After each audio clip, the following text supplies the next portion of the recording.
Vamos a ver ahora cómo hacemos la comprobación, la verificación de los supuestos en comparación de medias, y vamos a empezar en la base de datos de enfermedad coronaria en contrastes T en esta opción, y vamos a ir cogiendo, por ejemplo, una numérica y una variable de agrupación, por ejemplo, que va a ser, vamos a ver la presión arterial en reposo en enfermos o enfermas. Esta sería la comparación, ¿no? Vamos a ver si entre enfermos y enfermas hay o no diferencias. De entrada, está preparado el programa para hacer contrastes de la T-de-Student, asumiendo normalidad e igualdad de varianzas, ¿no? Mi recomendación en cualquier caso, siempre, independientemente de esto, es empezar por descriptivos puros y duros, para ver algunas, la primera información, que es la clave. ¿Cuál es la diferencia de la presión arterial en reposo entre personas enfermas y no enfermas? Y aquí vemos que es 134,5 en personas enfermas y 129,2. Es como 5 puntos más de tensión arterial, presión arterial en reposo entre unos y otros. Y luego ya iríamos a ver si, por ejemplo, esta presión, esta diferencia, qué probabilidad hay con el test clásico de la T-de-Students, que nos da una 0,009. Bueno, muy pequeña, ¿no?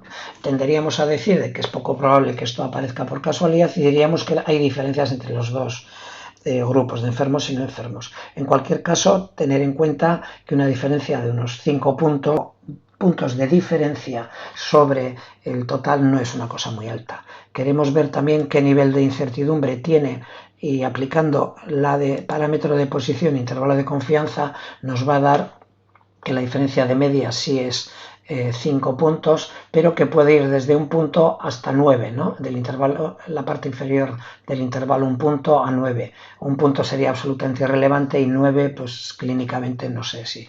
9 podría tener, sí, una cierta relevancia clínica.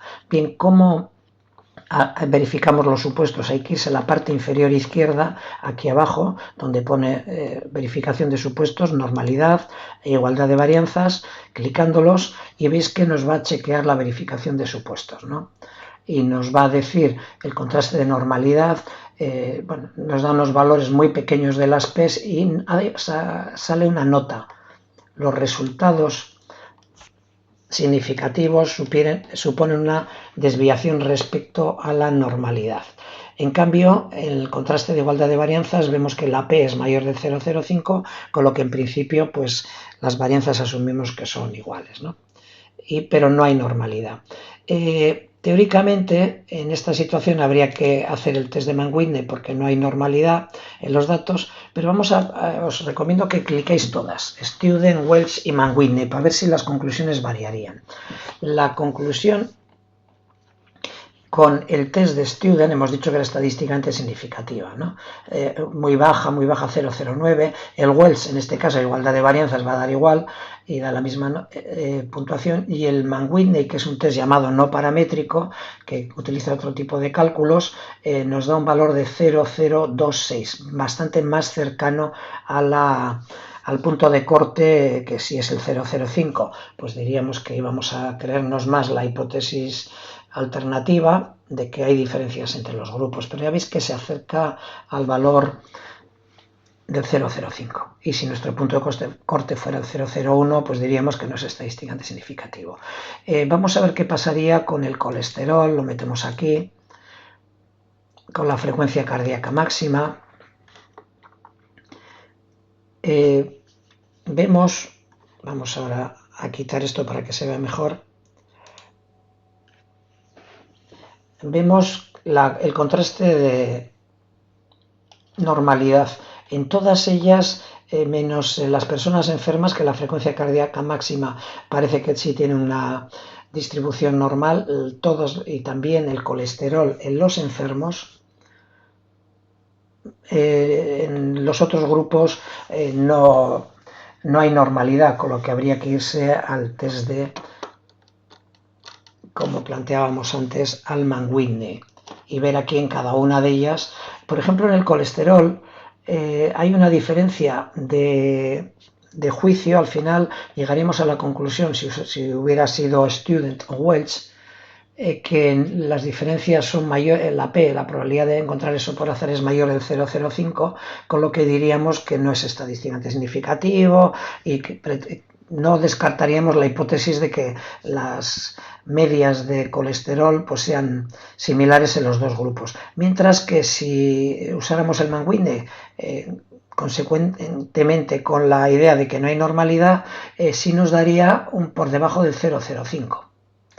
En este caso, llegaríamos a la conclusión de que las diferencias son poco probables que se deban al azar. Es una probabilidad, si el punto de corte es el 0,05, concluiríamos que estaríamos pensando que hay diferencias entre los grupos. En este caso veis que hay una diferencia de criterio dependiendo el test utilizado, de criterio de juicio. En cambio, con la frecuencia cardíaca máxima, en todos los casos la diferencia es tan relevante como que da igual el test, ¿no?, que utilicemos. Y es bastante... La diferencia de medias es alta, de 19 puntos, 20 puntos entre un grupo y otro es bastante alta. Bien, esta es un poco la idea de cómo se hace la exploración. Bueno, mi recomendación es primero mirar los descriptivos, ver las diferencias, también explorar los parámetros de posición con su intervalo de confianza, que lo que nos presentan es la diferencia de medias y su intervalo de confianza, aquí expresado a la derecha del todo. Y chequear la normalidad y la igualdad de varianzas nos da aquí la verificación de supuestos en esta parte central. Cuando hay algún tipo de situación en que no podemos creernos que es normal la distribución, avisa que en la tabla de encima algunos de los valores son significativos y que sugieren una desviación respecto a la normalidad. Y bueno, el contraste de varianzas, el criterio es mirar el 0,05 en la P, igual que arriba, y aquí vemos que solo hay diferencia de las varianzas de los grupos en el caso de la frecuencia cardíaca máxima. Si fuéramos a utilizar el ANOVA, cuando comparamos más de dos medias, habría que meter una variable. Esta es una... Vamos a meter, por ejemplo, la presión arterial en reposo y un grupo en el que haya más categorías, por ejemplo, dolor torácico. Lo vamos a meter como factor y a la derecha nos va a aparecer el cálculo del test de ANOVA, que ANOVA significa análisis de la varianza, Analysis of Variance. Bien, aquí tenemos un poco las medias que hay en cada uno de los grupos, la gente que tiene un dolor anginoso típico, los asintomáticos y los que tienen un dolor no anginoso. Vemos que las diferencias de medias de la presión son de muy poquito, son de prácticamente 2 puntitos sobre 130, 132, son diferencias muy pequeñas. Sería extraño encontrarnos aquí valores P significativos, independientemente de que se cumplan o no algunos de los supuestos. Ya vemos que la P da 0,66, no hay diferencias entre los grupos. La verificación de supuestos se hace aquí a la izquierda, debajo del modelo, verificación de supuestos, contraste de homogeneidad, y clicando esto pues podríamos pedir las correcciones por si acaso hubiera heterogeneidad, y vemos un poco qué es lo que pasaría en los distintos test, ¿no? La verificación de homogeneidad se puede asumir que sí, porque el valor P del contraste de igualdad de varianzas es muy alto, 0,7, y bueno, aquí nos da. Vamos a cambiar la variable, en vez de la presión arterial en reposo, vamos a poner, por ejemplo, la frecuencia cardíaca máxima, a ver si hay diferencias, ¿no? Aquí, si nos fijamos en los descriptivos, que es mi primera recomendación, vamos a ver las diferencias, independientemente de análisis estadísticos clásicos del valor P o bayesianos con el factor de Bayes. El dato siempre es muy importante. Fijarnos aquí que hay una diferencia de los asintomáticos de una frecuencia cardíaca máxima de 141 y los anginosos de 159, 160, son casi 20 puntos.